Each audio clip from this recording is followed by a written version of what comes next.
तो hello friend, आज हमारे साथ कुछ ऐसा हुआ जो आपने सोचा भी नहीं होगा। आज हमारे पास है एक जेब्रोनिक्स का मॉनिटर 19 इंच का। इसमें ना दिक्कत ये आ रही है कि फ्लक्चुएट कर रहा है, बंद चालू कर रहा है, कस्टमर का ऐसा कहना है।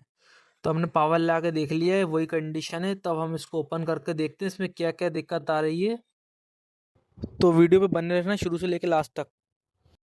तो फ्रेंड्स, वीडियो ज़्यादा लंबी हो रही है तो फुल वीडियो का लिंक यूट्यूब के डिस्क्रिप्शन और कमेंट बॉक्स में पिन है, आप जाकर यूट्यूब चैनल पर वीडियो देख सकते हैं और चैनल को सब्सक्राइब ज़रूर करना। Thanks for watching.